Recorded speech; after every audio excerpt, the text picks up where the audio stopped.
Olá, nós vamos falar sobre espiritismo e responsabilidade social em tempos de crise. Vamos falar só um pouquinho, porque o tema é vasto. E quando tudo isso passar, porque com certeza vai passar, nós vamos poder nos aprofundar no tema. Então vamos lá? Nós vamos começar fazendo uma análise das palavras que compõem esse título: Espiritismo, responsabilidade social e tempos de crise, à luz da nossa doutrina. Bem, Kardec, o codificador dessa doutrina que nós abraçamos e que nos acolhe, ele nos diz lá no Evangelho, no capítulo 6, item 4, que o Espiritismo realiza o que Jesus disse do Consolador prometido: conhecimento das coisas, fazendo que o homem saiba de onde vem, para onde vai e por que está aqui na Terra. Atrai para os verdadeiros princípios da lei de Deus e consola pela fé e pela esperança. Nos ensinamentos da doutrina espírita, nós vamos encontrar respostas aos nossos questionamentos mais profundos. Seja em qual momento estivermos passando por essa experiência carnal, seja ele individual ou coletivo. Se nós buscarmos na doutrina, no que ela tem nos dito, nós conseguimos encontrar resposta. E a responsabilidade social? Não vou entrar aqui na discussão sobre a diferença entre ela e a caridade. Não, isso daria uma outra palestra. Só para entender um pouquinho essa diferença, seria como se a caridade desse o peixe e a responsabilidade social ensinasse a pescar. Na literatura, há uma infinidade de definições para esse termo, mas resumindo, seria tudo aquilo que uma instituição, seja privada, pública, religiosa, o que uma instituição pode fazer em prol da sociedade, com o objetivo de corrigir mazelas já existentes e melhorar a vida das pessoas menos favorecidas. E o que a responsabilidade social tem a ver com o espiritismo ou com a situação atual? Bem, nós vivemos em um país onde as desigualdades são gritantes. E responsabilidade social não é só prover alimento, dar cesta básica. Não que isso não seja importante.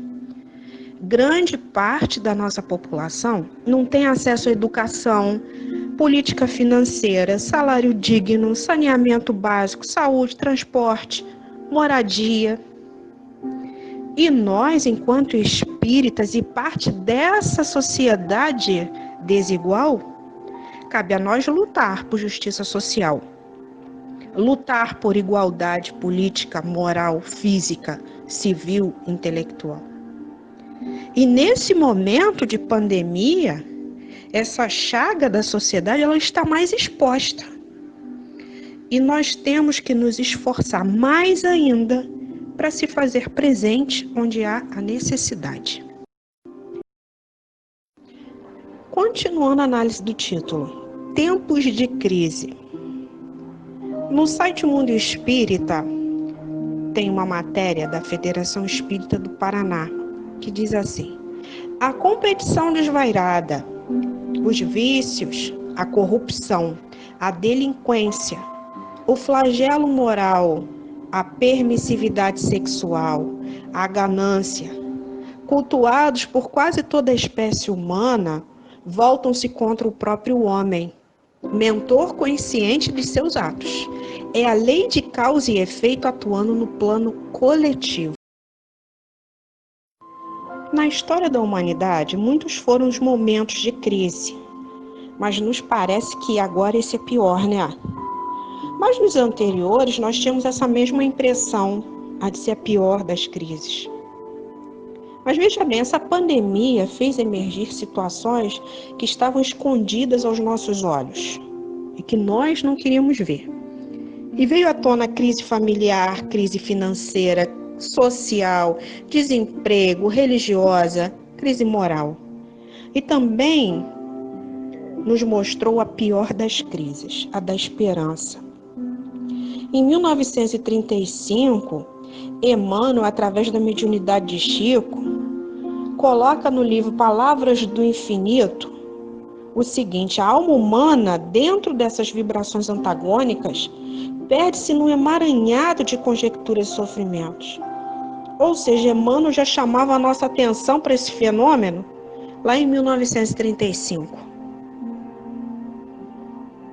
Então, pensando sobre essas palavras e fazendo um paralelo com o momento atual, percebemos que somos todos nós personagens dos mesmos dramas.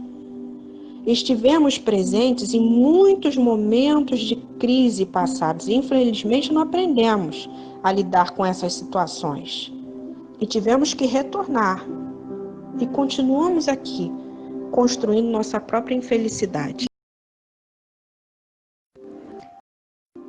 E qual o papel do Espiritismo frente à pandemia? A doutrina espírita esclarece que tudo o que acontece tem uma razão de ser, não é? Um motivo? Eu vou repetir. A doutrina espírita esclarece, ou seja, o papel dela é o do esclarecimento. E o que ela tem a dizer num momento como esse? Vou retornar. A doutrina espírita esclarece que tudo o que acontece tem uma razão de ser, por consequência do livre-arbítrio, mas sempre propondo a evolução moral do ser. É importante entender que todos os acontecimentos, todos os fatos permitem o nosso crescimento. Basta termos discernimento para avaliar a situação. Para ficar mais claro ainda o que o Espiritismo tem a dizer sobre o momento vivenciado por cada um de nós, vamos ver o que foi dito na edição de novembro de 1868, da Revista Espírita. A saúde é o resultado do equilíbrio das forças naturais. Se uma doença epidêmica devasta qualquer lugar, ela não pode ser senão a consequência de uma ruptura desse equilíbrio. Daí o resultado particular da atmosfera e os fenômenos singulares que podem ser observados. Isso foi dito na Revista Espírita de novembro de 1868 e pode se encaixar perfeitamente ao nosso momento atual. O que nós estamos vivendo é um momento de desequilíbrio.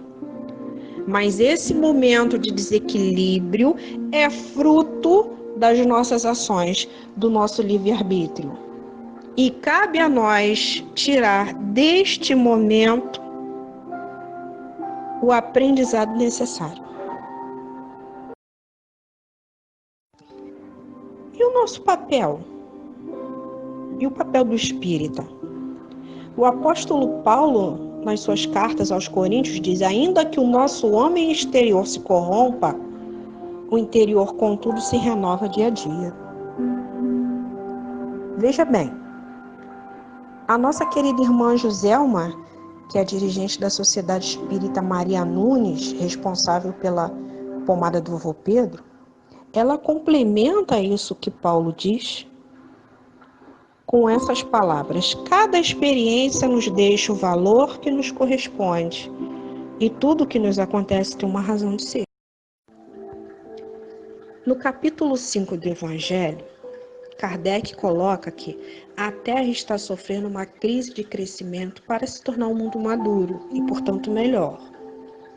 As desordens atuais que tanto nos assustam são os prenúncios de uma nova ordem, que fará a Terra elevar-se na escala dos mundos. Então, em tempos como esse, é que nós pensamos o que temos feito da nossa vida. Aí a gente se pergunta: que possibilidade tenho de recuperar o tempo mal utilizado?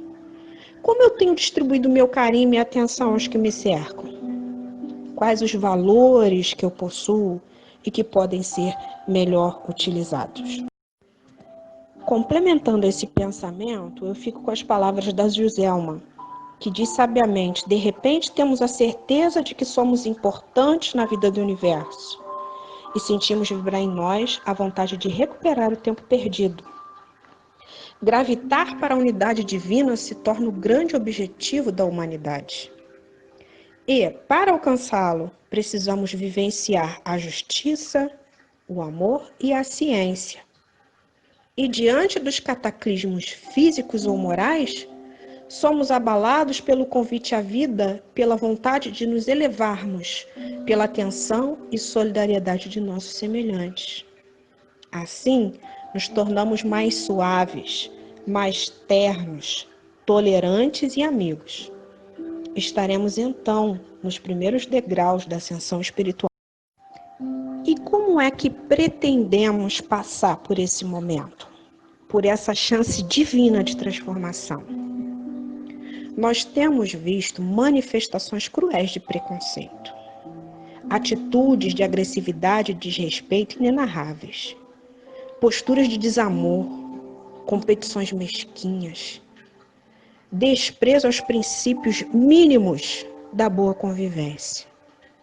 Mas, por outro lado, também temos visto grandes manifestações de amor, união de povos e crenças em prol de um bem maior. Cientistas de todas as partes do mundo se desdobrando em busca da cura. Profissionais das mais diversas áreas se dedicando aos nossos doentes. Da simples confecção de uma máscara às grandes descobertas científicas, em tudo isso tem amor. Então, vamos nos perguntar: qual caminho devemos e conseguimos seguir? O caminho do amor. Então, qual é o meu papel enquanto espírita? O de amar. O Cristo nos disse: amai a Deus sobre todas as coisas e ao próximo como a ti mesmo. Essa situação de pandemia, ela deveria ser vivida por cada um de nós de forma mais serena e sábia, dados os conhecimentos que nós possuímos da multiplicidade das existências. Mas isso é individual. E cada um é que sabe o que é melhor para si. Independente da forma como deseja fazer, se mergulhado em notícias funestas ou nas lives com cerveja. Como eu disse, acredito, isso é individual. Mas o bom seria que cada um tivesse a percepção de que essa é uma chance divina de melhoria interior, de diminuirmos as nossas falhas, de sermos capazes de nos enxergar e que também pudéssemos estar mais presentes em nossa sociedade, mais atuantes em nosso papel de espírita cidadão, com a clareza necessária, não só para enxergar, mas para atuar junto aos nossos irmãos mais necessitados. Fazer conforme o Cristo nos ensinou da importância de amar o próximo como a nós mesmos. Enfim, perceber que não somos únicos, mas uno, todos filhos de Deus.